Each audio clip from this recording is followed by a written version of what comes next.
The late afternoon sun hung low, casting long, tired shadows across the dirt lot behind the fairgrounds. Dust clung to the boots of the men leaning against fences, arms crossed, expressions unreadable beneath worn cowboy hats. The air buzzed with the sound of livestock, murmured bets, and the sharp bark of the auctioneer moving through the final lots of the day. Among the crowd, unnoticed by most, stood a small girl, Tulla, just 8 years old, barely reaching the top rail of the corral. Her flannel shirt hung loose, her hair tossed by the wind, and her hands clutched a wad of worn bills like they were the last thing tethering her to something real. She didn't belong there, not by anyone's standards. But she stood still, watching, waiting. When Lot 47 limped into the pen, a German shepherd, too thin, fur patchy, tail dragging, something shifted in Tulla's eyes. The auctioneer barely gave him a glance. Retired. Half-blind. Nobody wanted him last month, so let's just move this one fast. $5. The dog stood motionless, head low, the kind of animal no one clapped for. A few men scoffed. Someone muttered, "Should have been put down." Tulla took one step forward and raised her voice. "7. The crowd turned. The auctioneer blinked. $7 from the girl in front? She nodded, dead serious. A few chuckles spread through the group. "Sold," the auctioneer said, almost amused, and slammed the gavel. They handed her a rusted chain with the dog barely holding his own weight. He didn't resist, didn't react, just blinked slowly as if waiting for something else to go wrong. But Tulla knelt beside him and said softly, "It's over now." For a moment, the dog didn't move, then his ears lifted slightly, and his eyes met hers. She placed her hand on his shoulder. "You're Elco now," she said. The name came out of nowhere, but it landed with weight. The dog didn't wag. He didn't bark. But something changed. Quietly. Like a thread had been tied between them, invisible and unbreakable. Standing beside an old Dodge truck at the edge of the field, Orban, her grandfather, watched it all unfold. He didn't speak, didn't move. Just narrowed his eyes as Tulla approached with the broken dog at her side. When she stopped in front of him, he looked down at Elco, then back at her. After a long second, he gave a slow nod. That was it. No lecture. No questions. Just understanding. He opened the truck bed and helped her lift the dog in, then slid behind the wheel. As they drove off, the last rays of sun caught in the dust behind them, and the auction faded like a scene from a dream no one else remembered. In the back of the truck, Tulla sat cross-legged beside Elco, her fingers running gently through the fur on his neck. His body was trembling, but his eyes were soft now, watching her as if trying to believe what was happening. Orban kept his eyes on the road, silent as always. Tulla leaned down and whispered, "We're going home now, okay?" Elco blinked once. For the first time in years, he let himself fall asleep. None of them knew it yet, but that $7 bid had just unraveled a thread that led to something far bigger than any of them could imagine. The old Dodge rattled down a winding dirt road, headlights bouncing gently off fence posts and mesquite trees. The sun had slipped below the horizon, leaving behind a dim orange glow that bled into a heavy blue sky. Tulla stayed quiet in the back seat, her knees pulled up, one hand resting lightly on Elco's back. He hadn't moved much since they left the auction, but he was still breathing, still there. Dust from the road curled in the open window, filling the cab with the scent of dry earth and worn leather. Orban didn't say a word. He just drove, his eyes steady on the road like they always were, watching more with silence than anyone else could with words. When they reached the ranch, the porch light was already on, casting a soft glow over the chipped wooden steps. Orban parked, stepped out, and gave a brief nod toward the house. Tulla jumped down, barefoot now, and opened the truck bed carefully. Elco tried to lift himself, legs wobbling beneath him, but she wrapped her arms around his chest and helped him down with surprising strength. He leaned on her, unsure, weak, but still trying. Together they crossed the gravel toward the house like two survivors after a long storm. The screen door creaked open. Orban held it without a word, letting them both pass through like it was the most natural thing in the world. Inside, the kitchen was warm, dimly lit by a single lamp and the soft hum of the fridge. Tulla led Elko to an old braided rug in the corner and laid him down gently. She fetched a bowl of water, then some cold meat scraps left from lunch. Elko sniffed it first, hesitant, then took a small bite. She watched him closely, every movement, every breath, like he was something fragile she'd been trusted to rebuild. After a moment, he licked the bowl clean, then rested his head on his paws, eyes never leaving hers. "Good boy," she whispered. It wasn't just praise, it was a promise. Orban sat at the kitchen table, hat still on, a cup of coffee in his hands. He didn't interfere. He just watched, as if measuring what kind of storm Tulla had brought home this time. After a long silence, he finally spoke, low and dry, like the wood of the floorboards. "That dog's got ghosts in him." Tulla didn't look away from Elko. "So do I," she said softly. It wasn't defiance. It was truth.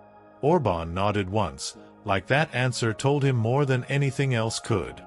He stood up, poured a little more water into Elko's bowl, and went to bed without another word.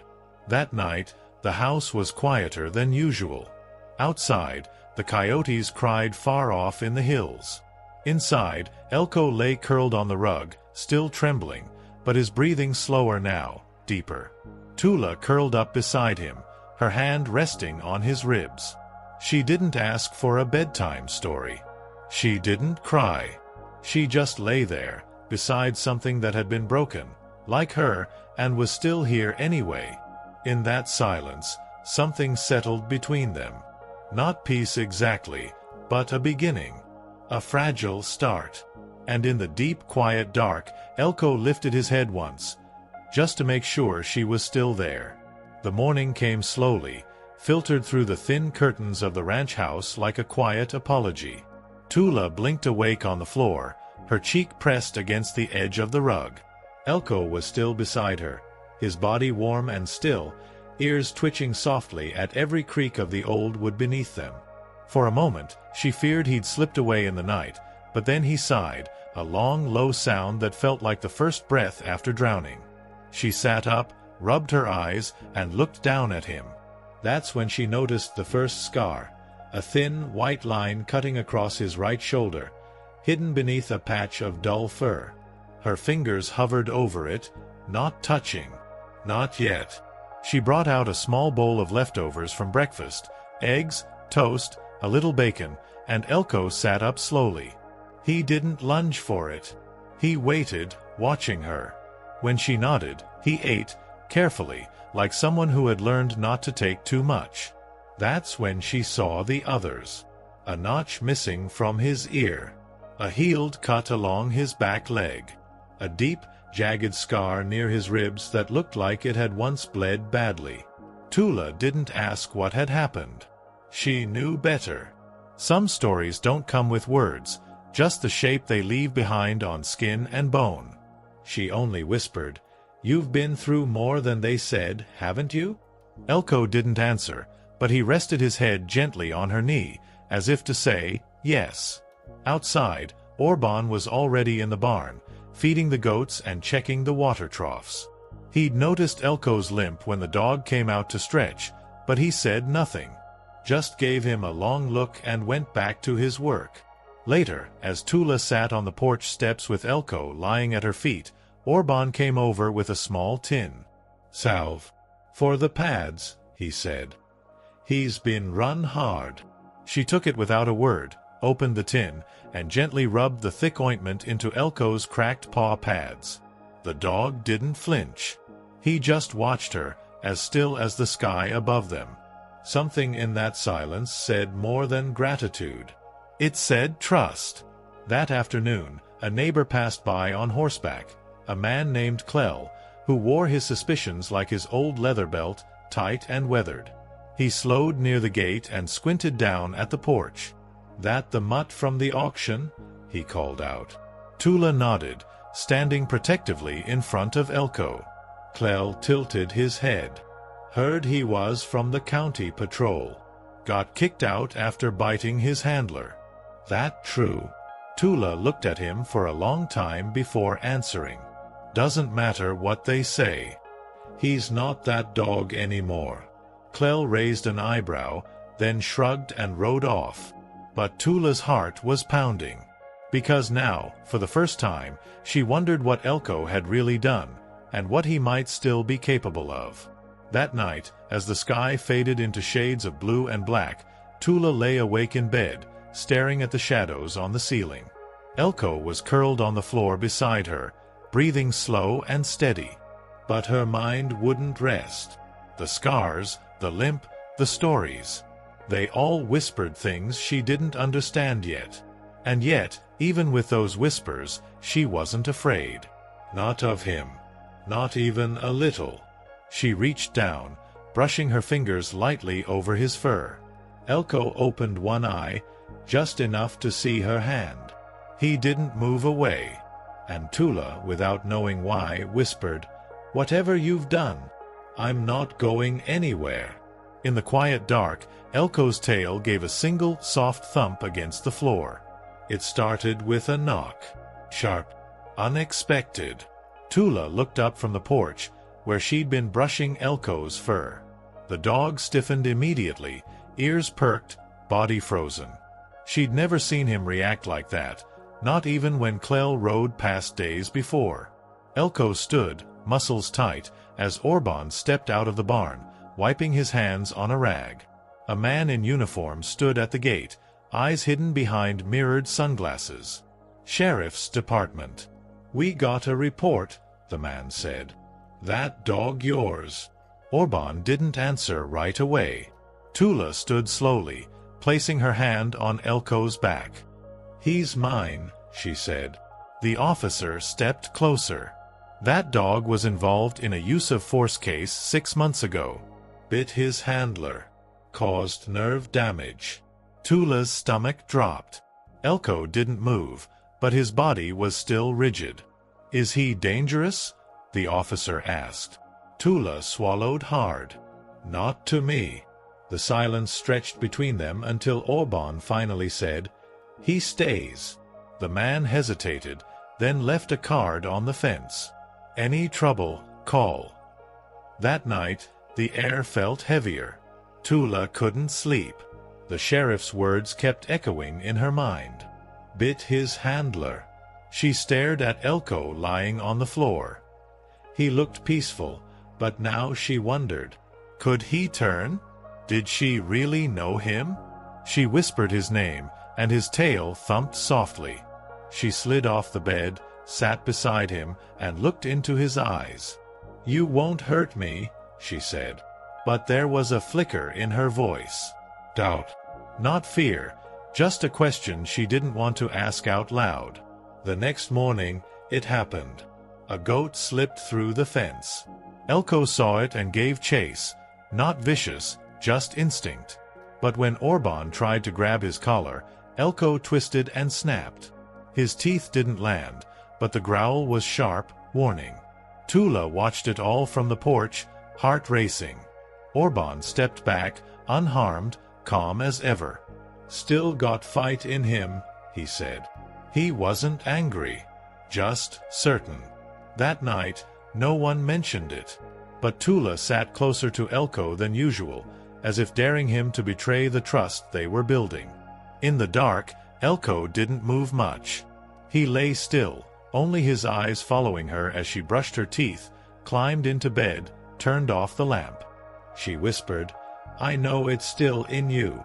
The part that's scared. The part that bites." She paused. "I get scared too." He blinked slowly, lowered his head, and sighed. It wasn't peace. Not yet. But it wasn't danger either. It was something in between. Something fragile. And for now, that would have to be enough. The sky turned that strange shade of green that only came before a hard storm. Orban looked up from the field, reading the wind like he read people, quietly, but with certainty. "It's gonna break tonight," he said. Tulla glanced toward the barn, where Elko lay curled on the straw. He hadn't been himself all day, restless, pacing, licking at the scar on his side as if it burned. She knew animals could feel storms before they came. Maybe people could too. Inside her chest, something tight had started to pull. As thunder rolled across the horizon, the rain came fast and cold. The roof groaned under the weight of it. Tulla stayed near the barn, sitting cross-legged on the floor beside Elko. She brought a blanket, some biscuits, and a flashlight. Elko didn't eat. His eyes stayed fixed on the wall, ears twitching with every crack of lightning. At one point, he stood suddenly and barked, a sharp, panicked sound that echoed too loud in the small space. Tulla jumped, heart pounding, but didn't move away. She just whispered, "You're okay. I'm here." And then she saw it. As he turned in the flashlight's beam, the scar along his ribs caught the light just right. Deep, uneven, the kind that didn't come from another animal. She reached out carefully. Elko flinched but didn't pull away. Her fingers hovered just above the mark. "Someone hurt you," she said softly. It wasn't a question. It was the truth she'd been circling for days. He lowered his head into her lap, eyes heavy, body still. The thunder cracked again, but neither of them moved. The storm outside had nothing on the one that had already passed through him. Later that night, Orban came to check on them. He stood in the barn doorway, water dripping from his coat. He saw Tulla curled up beside the dog, both of them half asleep in the straw, the flashlight dim now. He didn't speak, just left a thermos of warm milk and an extra quilt. As he walked away, he paused and looked back once, eyes lingering on Elko. "Not a bad dog," he muttered to himself. "Just too many bad men." The storm lasted until morning. Trees down, power out, water pooling in the fields. But in the barn, Tulla woke to Elko still pressed against her side, his breathing deep and calm for the first time in days. She ran her hand down his back, over the scar, and felt something shift. He hadn't healed yet. Not completely. But last night, he hadn't bitten. He hadn't run. He had stayed. And in a life full of people walking away, that meant more than anything. It was just after noon when the sound of tires crunching gravel stirred the stillness around the house. Tulla was on the porch with Elko, brushing the last bits of straw from his fur. The dog's ears perked up before she even heard the engine. He didn't bark. He just stood and stared down the long dirt road with a tension that made her uneasy. Orban stepped out from the barn, wiping his hands on a rag. He squinted toward the truck pulling in. It was a county vehicle. Not police, animal control. The man who stepped out was tall, lean, and moved like someone used to being obeyed. His badge was subtle, but the way he looked around wasn't. Cold eyes, sharp voice. "I'm looking for a dog. German Shepherd. Answers to Shadow." Elko stood behind Tulla, body tight, breath low. The man's eyes landed on him. "That's him," he said flatly. "He's county property. Went missing after a training incident. Bit his handler. Dangerous. Should have been put down." Tulla stepped forward. "His name's Elko now, and he's not going anywhere." The man ignored her, turning to Orban. "You the owner of this property?" Orban nodded once. "Then you know keeping a county dog is illegal." Orban didn't blink. "You abandoned him at auction. Girl paid $7. That makes him hers." The man's jaw tightened. "That wasn't authorized." Elko let out a low growl. Not loud, not threatening, just final. The man took a step back. Tulla's heart beat hard in her chest, but she didn't move. Orban crossed his arms. "If you want him back," he said calmly, You'll need a court order." The man stared at them for a moment, then turned without another word, slamming the truck door behind him. When the dust settled and the truck disappeared down the road, Elko sat down slowly at Tulla's feet, his body trembling, not in fear, but in memory. She knelt beside him and wrapped her arms around his neck. "They're not taking you," she whispered. "I don't care who you were before." Orban lit a cigarette on the porch, watching the horizon. "That man ain't done," he said. "He'll be back."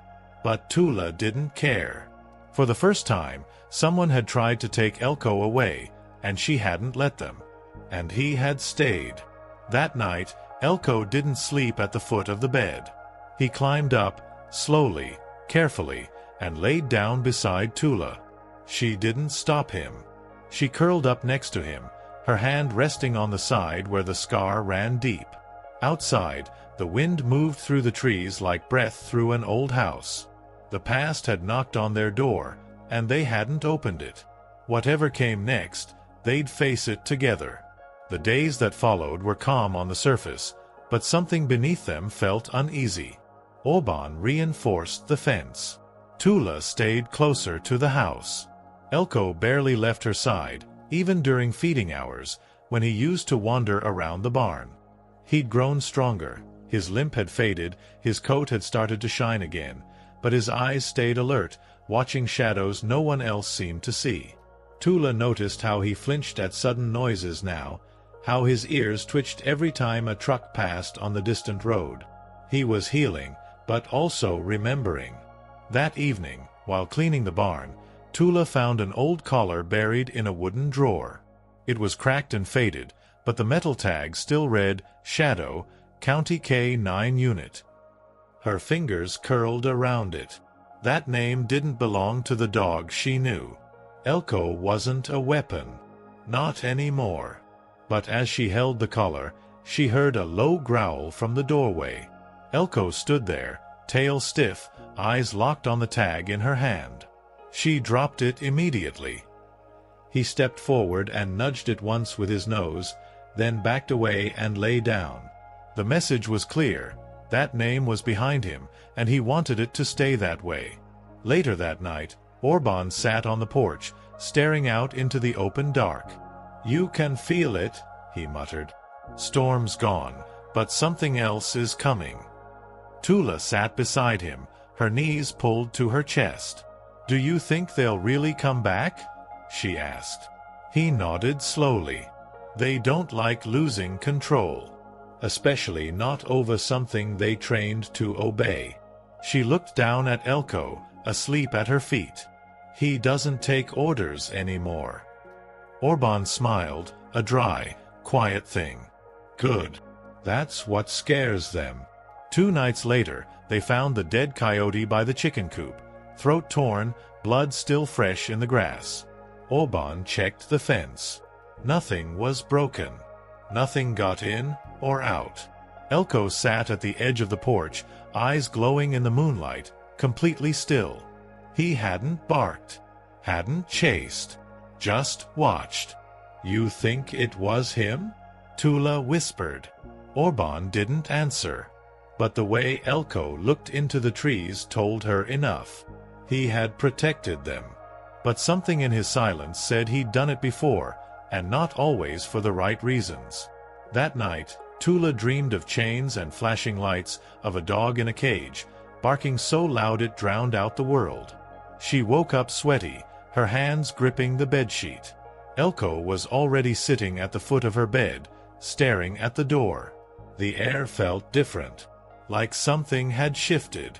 She reached for him, and he rested his head on her leg. Whatever haunted him was getting closer, and now it was starting to haunt her too. It started with headlights. 2 pairs, cutting through the dark like blades. Tulla saw them first through her bedroom window, slow-moving, too quiet, coming down the long gravel path that led to the house. She didn't say a word, just slipped out of bed, pressed her palm gently to Elko's side. He was already awake, ears up, eyes fixed on the glow beyond the trees. He didn't growl this time. He didn't move. He waited, like he knew what was coming. Like he'd seen it before. By the time Orban stepped onto the porch, the trucks had stopped just short of the gate. Two men got out. One of them the same officer who'd come before, and another, broader, older, with a sharpness in his movements that didn't match his age. "Evening," the older man said. "We're here for the dog. He's county property." Orban didn't reply. He just stood still, arms crossed. Tulla stood behind him, barefoot, silent, her hand resting on Elco's collar. The older man glanced at her. "Girl, step aside. That dog's dangerous." She didn't move. "So is a man with a badge who lies," she said quietly. The man's face tightened. "You don't know what he's done. That dog put a handler in the hospital. He's unstable." Orban took a step forward. "He's home now. And he stays." For a moment, the men hesitated. Then the younger one reached for his side, slow, deliberate. Not a weapon. A leash. But the moment his boot touched the step, Elko lunged. Not at the man, but past him, barking, teeth bared, toward the trees behind the truck. Something had moved there. Fast. A flash of fur. A second figure. And then the sound of a second car door slamming shut from the shadows. They hadn't come alone. Someone had circled the house, maybe more than one. It wasn't just a retrieval, it was a reclaiming. A show of power. Orban shouted, "Back inside," but Tulla didn't run. She grabbed Elco's fur, held tight, grounding him. The older man barked something at his crew, and after a moment of hesitation, they backed off, maybe realizing they'd misjudged the girl, the dog, and the old man on the porch. Tires spun in the dirt. Engines roared. And just like that, they were gone again. But something had changed. They hadn't won, but they hadn't given up either. That night, no one slept. Elko paced the house until dawn, eyes always on the windows, nose in the air. Tulla sat at the table, staring at the door, a mug of cold tea untouched in front of her. Orban cleaned his old hunting rifle, slow and methodical. "Next time," he said, "they won't knock." No one argued. The silence in the house wasn't fear.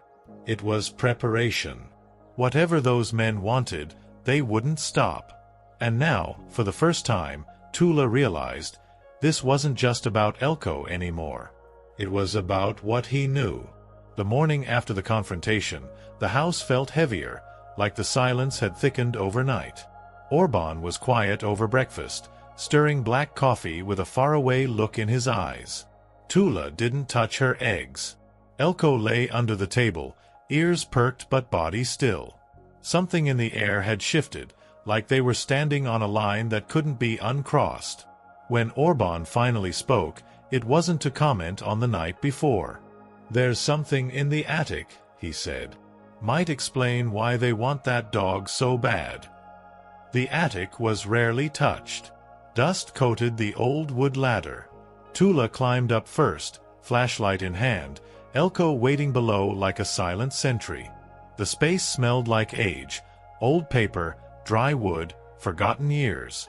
She moved slowly between boxes of photographs, rusted tools, and stacks of yellowed newspapers. Then she saw it, a locked metal box, tucked behind a broken suitcase. "This it?" she called. Orban nodded from below. "Bring it down." It was heavier than it looked. At the kitchen table, Orban pried the box open with a screwdriver. Inside were folders. Thick, stamped with faded logos from the county's K-9 division, some marked confidential. There were reports, pages of behavioral notes, test results, even photographs of Elko, younger, sharper, wearing a police harness. But it was the final file that made Orban pause. It detailed an internal investigation, one involving brutality complaints against handlers. Not dogs. Tulla leaned over, reading the lines aloud. Subject: Officer Granger. Excessive force. Unlawful conditioning methods. Target, shadow. Orban let out a low whistle. They weren't training him. They were turning him into a weapon. Elko sat by the door, staring outside, as if he already knew what they were reading. Tulla's heart ached. That's why they want him back, she whispered. Not because he's dangerous, but because he knows what they did. Orban nodded slowly. He's evidence. The realization settled heavy between them. Elko wasn't just running from a past. He was proof of it. Proof someone wanted buried. That night, Tulla couldn't sleep. She lay in bed, the folder tucked under her pillow like a secret she was too young to carry. Elko curled beside her, his breathing deep, but even in sleep, he twitched, legs kicking softly, caught in dreams she couldn't enter. She whispered into the dark, "They hurt you so you'd hurt others." Her voice trembled. "But you didn't. You came home instead." Elko stirred, nuzzling her side, as if to say yes, and thank you. News travels fast in small towns. By the end of the week, whispers had already started moving through the feed store, the post office, and the diner. Most didn't mention Elko by name, just that dog out at Orban's ranch, and the girl who wouldn't let go of him. Some folks lowered their voices. Others just nodded, like they knew more than they were willing to say. Tulla felt the shift the moment they drove into town. People watched her longer. Some smiled thinly. Others just turned away. Inside the general store, as Orban picked up feed and batteries, Tulla waited near the back, flipping through a dog care book.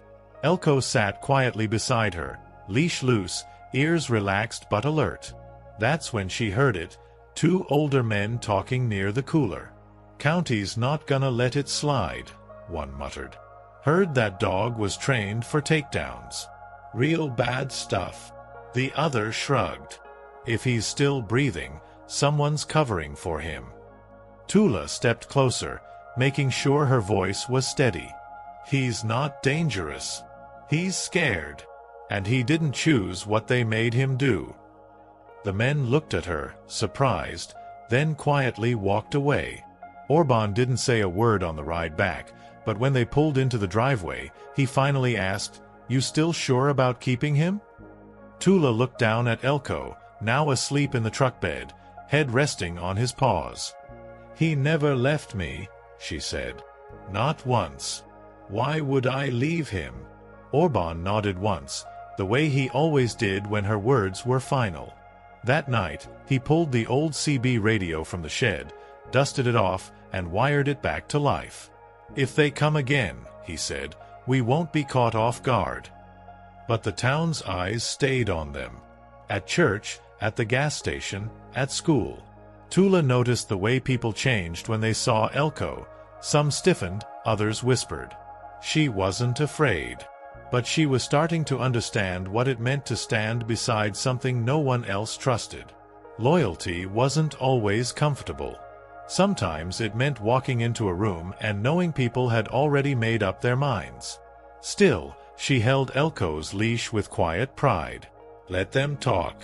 That night, as crickets hummed and wind pressed softly against the windows, Tulla sat on the floor beside Elko, brushing out the tangles in his fur. "They don't see you," she said. "But I do." Elko leaned into her hand, eyes half closed. For the first time, she didn't feel like a girl protecting a dog. She felt like someone standing between right and wrong, choosing who she wanted to be, no matter what anyone else believed. It started as a flicker. Tulla saw it through her window just before dawn, an orange glow at the edge of the pasture. At first, she thought it was headlights, maybe someone turning around on the road. But then she saw the smoke. Thick, rising fast. She bolted from bed and ran outside barefoot, Elko close behind her. The air already smelled wrong. Burned grass, something chemical. By the time Orban reached the porch, his eyes had already gone hard. "Field's lit," he muttered. "Get the hose." They moved fast. Orban grabbed buckets while Tulla uncoiled the hose and sprinted toward the fire line. Flames licked the dry grass, pushed by the wind, trying to crawl toward the barn. Elko barked sharply, pacing along the edge, as if trying to herd the fire itself. It took everything they had: muddy water, shovels, blankets soaked in rain barrel water, but after nearly an hour, the flames died. Smoke still curled above the blackened field. They stood together in the wet ash, clothes soaked, hands shaking. Orban looked around. This wasn't an accident. Later that morning, the sheriff came by. Not the man from before, a younger deputy with kind eyes and tired boots. He looked at the scorched field, the smoke still rising from the soil. "We'll file a report," he said. But no cameras, no witnesses. Could have been anything. Orban didn't argue. But when the deputy left, he looked at Tulla and said quietly, "This was a warning." She nodded, wiping soot from Elko's ears. She wasn't scared. She was furious. They're not just trying to take him. They're trying to scare us into giving up. That night, Orban brought out an old tin box from under the floorboards. Inside, a map, a flashlight, spare cash, and a key. "If anything happens to me," he said, "you take Elko and go to the cabin up north. Stay off the roads. Trust no one." Tulla stared at the items. It felt too real now, like they weren't living on a ranch anymore, but on a fault line. "Nothing's gonna happen to you," she said. Orban didn't answer. He just closed the box and slid it back beneath the floor. When the house finally settled into quiet, Tulla curled up beside Elko. She could still smell smoke in her hair. Elko's breathing was slow, but he was alert, ears twitching at every creak. "They tried to burn you out," she whispered, "because they know you matter." Elko lifted his head and placed it gently on her arm. His eyes didn't blink. He understood. And he was ready. The morning after the fire was quiet, but not peaceful. It was the kind of silence that meant something was coming. Orban stood by the kitchen table with the map stretched out flat, tracing the back roads with a weathered finger. "It's not much," he said, "but the cabin's off-grid. No power. No signal. Just woods and water." Tulla watched him without blinking. She knew what he was really saying: "It's time to disappear." Elko lay by the door, his ears rotating at every sound outside, his body tense like he was waiting for the world to knock again. They packed slowly over the next 2 days. Not in a panic, but with purpose. Orban filled an old army duffel with dry goods, first aid, flares. Tulla packed Elko's bowl, his leash, and a small photo of her and her mother, one of the few she had. She didn't cry. There was no time for that now. "Do you think they'll come back before we leave?" she asked. Orban looked out the window toward the edge of the blackened field. "I think they're already watching." That night, she slept fully dressed, her shoes beside the bed, just in case. Elko never let his guard down. He patrolled the house every hour, like clockwork, nose to the door, eyes in every window. Tulla followed his lead. She didn't ask what he was sensing. She trusted him more than anything. Even in sleep, he stayed near her, like a shadow that refused to leave. She whispered to him over and over, "We're gonna be okay." Not to comfort him, but to remind herself. The truth was, the only thing steady in her world now was Elko. And she wasn't about to lose him. On the third morning, just as the first light hit the hills, they were ready. Orban loaded the truck while Tulla secured Elko in the back seat, wrapped in an old quilt. As she climbed in beside him, she felt the weight of it all pressing on her chest. This wasn't a trip. This was a goodbye. Not just to a house or a town, but to a life. "Wherever we go," she said softly to Elko, "we go together." He licked her hand once, then rested his head on her lap. "Quiet. Loyal. unbreakable. They pulled away from the house just as the sun began to rise. No one spoke. The gravel crunched beneath the tires, the wind moved through the trees, and behind them, their home grew smaller in the mirror. Tulla didn't look back. Neither did Elco. Whatever waited ahead, whatever danger, whatever truth, it didn't matter. Because they had already made their choice. And there was no turning around now. The road stretched long and empty, winding through hills and forests like a ribbon frayed at the edges. Orban drove without music, his eyes fixed on the horizon, hands steady on the wheel.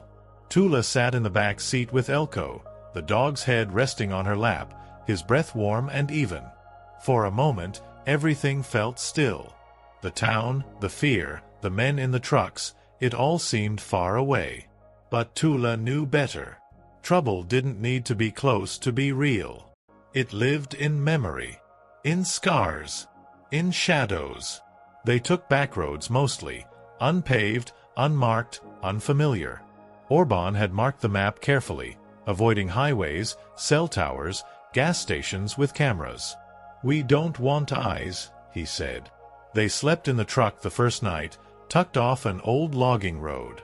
Elco didn't rest. He sat at the edge of the clearing, facing the dark, as if daring it to try something. Tulla curled up in the back seat, watching his outline in the moonlight. "He never sleeps unless I do," she whispered. Orban, lying in the front seat, murmured, "That's not a dog. That's a soldier." On the second day, they stopped in a forgotten town with a single gas pump and a closed-down diner. Orban filled the tank while Tulla walked Elco around the lot. An old man sitting on the bench outside the post office watched them for a long time. Finally, he said, "That dog, where's he from?" Tulla hesitated. "From a place he never deserved to be." The man nodded slowly. "He's got that look, like he remembers things he'd rather forget." She didn't reply, but Elco stepped closer to her leg, leaning into her like he always did when he felt something wasn't right. That night, they made it to the edge of the woods near the cabin. It was just like Orban had described, isolated, quiet, untouched by anything modern. The trees pressed in close, the kind of place that swallowed sound. They parked the truck beneath a covering of pine and unloaded what little they had. Elco sniffed every corner of the clearing, then finally laid down on the porch like he already knew this place would matter. "We'll rest here," Orban said, "but only for a while." His voice was calm, but tired. Tulla didn't ask what came after. She just looked at Elco and felt her heartbeat slow for the first time in days. Inside the cabin, everything smelled like dust and old pine.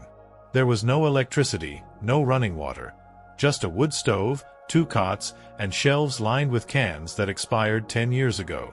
But to Tulla, it felt like the safest place in the world. She sat with Elco on the wooden floor, brushing the dirt from his coat, whispering, "We made it." He looked up at her, eyes soft. For now, they had peace. But outside, the world was still spinning, and it hadn't forgotten them. The cabin creaked with every gust of wind, as if it had lungs of its own, breathing in the cold, exhaling memory.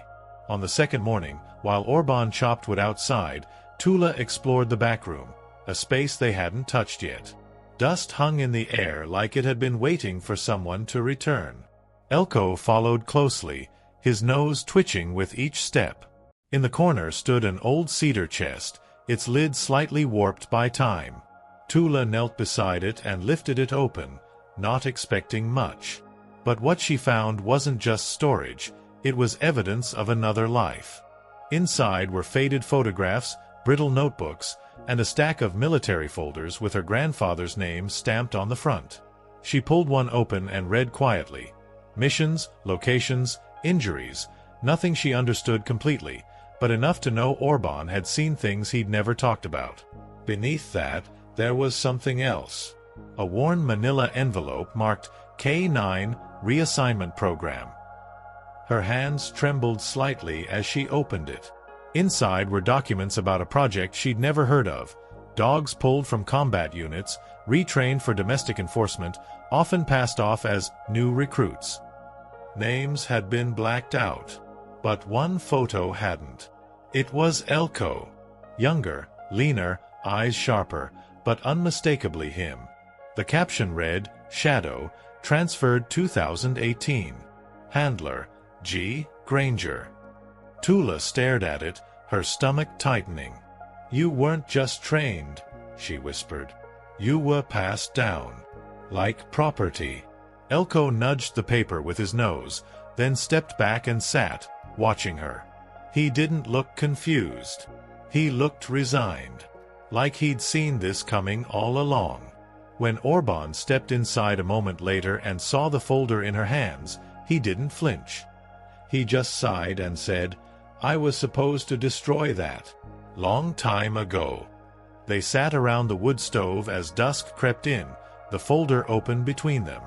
Orban explained, slow and quiet, how he'd once been part of something meant to protect, but it had changed. They used to train dogs for rescue. Then they started using them for control. Crowd dispersal. Fear. He looked at Elko. "I saw the change coming. Didn't know he was one of them until the day of the auction." Tulla looked from her grandfather to the dog. "Why didn't you tell me?" Orban didn't answer right away. "Because I wanted you to choose him for who he is now, not who they turned him into." That night, as the fire crackled low, Tulla stared at the photo of Elko. No shadow, trying to connect the dog in the image to the one sleeping peacefully at her feet. The truth hurt, but it also made her choice feel even more solid. She hadn't saved a perfect dog. She had chosen a broken one, and he had chosen her back. Whatever the cabin had hidden, whatever the world tried to erase, Elko's story was real. And now it belonged to both of them. For the next 2 days, the woods around the cabin stayed still. No movement. No sound beyond birdsong and the rustle of wind through dry branches. Tulla helped Orban fetch water from the stream and gathered firewood while Elko patrolled the perimeter like he was born for it. The air was cold, but clear. For a moment, it felt like they might actually be safe. Not forgotten, but left alone. Still, even in peace, Elko never let his guard down. His ears stayed high, his steps alert. And at night, he lay between Tulla and the door, always facing outward. They kept the fire low and the lights off after dark. Orban showed Tulla how to use the old hunting rifle, not to fight, but to scare. "Noise buys you time," he said. Tulla didn't like the weight of it in her hands, but she listened. She understood. Everything about their lives now was about being ready. Elko watched the lesson quietly, tail still, eyes sharp. When Tulla looked at him, she felt steadier. He'd protect her, and she'd protect him. It wasn't about trust anymore. It was about survival. On the third night, the stillness changed. It wasn't a sound they heard, but the absence of it. The forest, once full of soft life, went silent. No crickets, no wind. Even the firewood cracked less. Elko stood suddenly, nose to the air, body stiff as stone. Tulla sat up, heart already racing. "What is it?" she whispered. Orban walked to the window, pulling the curtain back just an inch. "Something's out there," he said. Not in panic, just cold fact. Elko growled, low and steady, the kind of sound that came from instinct, not fear. They waited. Minutes passed like hours. Nothing moved. Nothing came. But the tension stayed, coiled in the walls, humming in their bones. Tulla gripped the old rifle tighter, her fingers sweating against the wood. "Do you think they found us?" she asked. Orban didn't answer. Instead, he slowly blew out the candle on the table. The darkness swallowed the room, and for a long while, none of them spoke. Elko didn't lay back down. He stayed at the door, breathing slow, eyes wide open. Whatever it was, it wasn't done watching. Later that night, as sleep drifted in like fog, Tulla sat beside Elco and whispered, "They're close, aren't they?" He didn't look at her, didn't blink, just stayed perfectly still. And in that stillness, she understood something without needing words. The real storm hadn't passed at all, it had just been waiting. It happened just after midnight. A sharp crack outside, wood splitting. Not loud, but deliberate. Orban was up in an instant, rifle in hand. Tulla sat up, heart pounding, eyes darting toward Elco, who was already at the door, teeth bared, tail stiff. The air was thick, like it had frozen in place. No voices. No headlights. Just movement outside, measured, careful. "They're here," Orban said. Not a question. A fact. Tulla reached for the flashlight and held her breath. The back window shattered. Glass scattered across the floor. Elco bolted toward the sound, a low snarl in his throat. Orban stepped in front of Tulla, steady but tense, aiming the rifle toward the back door. Shadows shifted near the tree line. One, maybe two figures. "Stay behind me," he whispered. But before he could take another step, a second window burst inward. This time, someone reached through it. Elco launched. His body hit the frame like a hammer. A scream followed. Quick. Panicked. The hand vanished. Tulla couldn't move. She watched as Elco stood guard in front of the broken window, teeth dripping with glass and blood, eyes glowing with something primal, but controlled. He didn't chase. He didn't lose himself. He simply stood between them and danger. Orban stepped forward and fired a warning shot into the trees. The sound echoed like thunder across the woods. Whoever was out there ran. Fast. Branches cracked. Leaves scattered. And then, silence again. They spent the rest of the night boarding the windows, flashlight beam shaking in Tulla's hand. Elco didn't leave the door. He paced, growled low, his body buzzing with energy. Tulla sat beside him, pressing her palm to his side to calm him, and herself. Orban nailed the last board in place and leaned against the wall, breathing heavy. "They weren't here to take him this time," he said. "They came to end it." The words hung in the room like smoke. Heavy. Real. As dawn broke, pink light spilling through cracks in the boarded windows, Tulla looked at Elco and whispered, "You saved us." He didn't move. Just blinked, slow and tired. But she could see it, the weight in his body, the fire in his chest. He wasn't just a survivor anymore. He was a fighter. And whatever came next, she knew now. He would die before he let them take her. The morning after the break-in was cold and gray. The cabin smelled like gunpowder and fear, with broken glass still crunching underfoot. Tulla sat curled beside Elco, both of them worn thin but alert. Orban, quiet as always, stood by the window, eyes scanning the woods. Then he did something Tulla hadn't seen in days. He reached for the old CB radio he'd pulled from the floorboards their first night there. He flipped it on, turned the dial slowly. Static. Silence. Then, a crackle. And a voice. "Anyone near Ridge Pine, come in. This is Kilo 37. Over." The voice was rough, older, and cautious. Orban's face shifted. Not fear. Recognition. He grabbed the mic. "Kilo 37, this is Red Eagle. Over." There was a pause on the other end. Then, softer, "Red Eagle. Thought you were dead." Orban's voice didn't change. "Almost.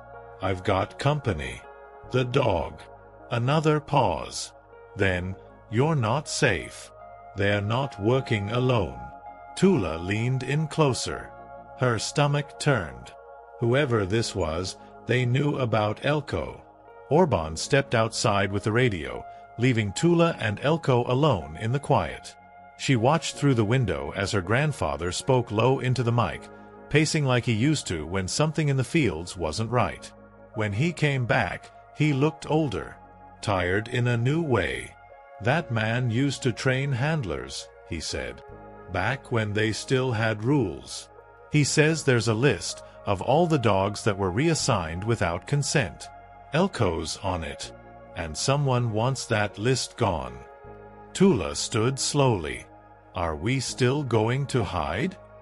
Orban looked at her, eyes sharp again. We can't. He said there's a contact near Lake Madra. Someone who can take the files. Make them public. He looked down at Elco. It's not just about keeping him safe anymore. It's about stopping this. Elco stepped forward as if understanding every word. For the first time, Orban reached down and scratched behind his ear. You were made for war, he whispered. But we're gonna use you for something better. That night, the cabin felt different. Not safe, but ready. Tulla packed the files. Orban loaded the truck again. Elco lay at the door, head on his paws, eyes half closed but watching. They had a plan, a destination, and maybe, just maybe, an ally. But Tulla knew one thing for sure. Once they left this cabin, there'd be no hiding anymore. Only truth. They left the cabin before sunrise, the forest still cloaked in mist. The road was narrow, barely more than a path, winding between trees that pressed too close. Orban drove in silence, his eyes scanning every curve. Tulla sat beside Elco in the back seat, one hand on the box of files, the other buried in the dog's fur. There was no room for fear now. Only focus. Lake Madra was still hours away, but each turn brought them closer to the edge of something bigger and far more dangerous. By mid-morning, they reached the old highway. Faded signs, cracked asphalt, and an unsettling stillness stretched in every direction. You sure your friend will be there? Tulla asked. Orban nodded once. He owes me. And he's not the kind of man who forgets a debt. The silence after that felt heavier than the road itself. Elco sat up straighter, nose pressed to the window, ears twitching. Every now and then, he'd let out a low growl, not loud but steady. He knows we're not alone out here, Orban muttered. A rusted pickup started following them around noon. No plates, no headlights, just a shape in the rearview mirror that wouldn't go away. Orban didn't speed up, he slowed down. Let the truck get closer, then suddenly turned off onto an overgrown logging road. The trees swallowed them instantly. They waited. The other truck never followed. But Elco didn't relax. Neither did Tulla. They're tracking us, she said. Orban nodded. But not through the roads. Through the name. Through him. He glanced at Elco. They want the symbol, not just the story. As the sun began to fall, Lake Madra finally appeared, a quiet, silver sheet of water surrounded by pine and fog. The meeting point was an old ranger station on the far side. Tulla could see it now, a cabin smaller than theirs, half covered in moss. Orban parked the truck behind a line of trees and cut the engine. We walk from here, he said. Tulla gathered the file box, Elco close behind her. She didn't ask what would happen if the contact didn't show. She already knew the answer. They'd go anyway. The air around the lake was colder than the forest. Every sound seemed louder. Their boots crunched softly over pine needles. Elco stayed low, alert but calm. When they reached the edge of the cabin's porch, Orban stopped. If this goes wrong, he said quietly, you and Elco run. Don't look back. Tulla shook her head. We came this far together. She looked at Elco. And we finish it together. The door creaked open. The man inside the ranger's cabin was older than Tulla expected. Gray hair, military posture, eyes that didn't blink without reason. He introduced himself only as Miles, and when Orban handed him the file box, he didn't ask questions. He opened it, flipped through the documents with slow, practiced hands, and finally let out a long breath. They've been burying this for years, he said. But if this gets out, they won't be able to hide anymore. Tulla didn't speak. Elko stood beside her, silent, but watching Miles like he was measuring his soul. Miles explained the plan. Encrypted uploads, multiple backups, contacts in the press. This isn't just about exposing a program, he said. It's about showing what they did to the ones who couldn't say no. He looked at Elko. And what they became when someone finally told them, you can stop running. For the first time, Tulla saw tears in someone else's eyes, not out of sadness, but shame. Miles handed Orban a small drive. This holds the full upload. If anything happens to me, you finish it. They didn't have to wait long. Less than an hour after the files were opened, tires crunched outside. More than one vehicle. Orban looked out the window. Black SUVs. No markings, he said. But it's them. Tulla's heart raced. Elko was already at the door, teeth bared, low growl in his throat. Miles pulled a sidearm from a drawer and nodded toward the back exit. There's a boat down at the dock. If you run now, you can make it across the lake. Orban looked at Tulla, but she was already shaking her head. We're not running anymore. The knock came fast, firm. Then voices, demanding, aggressive, calling Elko by his old name, Shadow. Elko didn't flinch. Tulla stepped in front of him, arms wide. He's not yours, she shouted. He never was. The door cracked from the pressure of a boot. Miles moved to defend the front, while Orban took up position near the back. Elko barked once, loud, deep, final. The sound cut through everything. A warning. A vow. They were not going to win quietly. Then came the crash. The front door burst inward. For a second, the world blurred, shouting, lights, motion. Elko launched forward, not to kill, but to protect. He slammed into the first man through the door, sending him backward into the railing. Tulla ducked behind the desk, clutching the hard drive. She felt the heat of fear, but also something else. Power. Purpose. Unity. For the first time, she wasn't just a girl with a dog. She was part of something bigger, and she wasn't afraid anymore. The chaos didn't last long. 1 minute of shouts, struggle, and boots on wood, and then silence again. The intruders retreated, stumbling back with bruised ribs, bloodied pride, and no dog in their hands. Miles had managed to trigger an alert, broadcasting parts of the file across a closed network. It wasn't everything, but it was enough to start a storm. Tulla crouched behind the desk, clutching the hard drive to her chest, breathing like she had just outrun the sky. Elko stood beside her, panting hard, but unhurt. His eyes met hers, not with fear, but peace. He had protected her, and she had kept her promise. By morning, the cabin was quiet again. No sirens. No cars. Just birdsong and the sound of wind brushing across the lake. Miles had vanished during the night, leaving behind only a note, "It's begun. Stay low. Trust no one." Orban burned the note in the stove without a word. He didn't say what he was thinking, but the weight in his shoulders was different now. Something had lifted. The past hadn't been erased, but it had been answered. Tulla walked down to the dock with Elko at her side.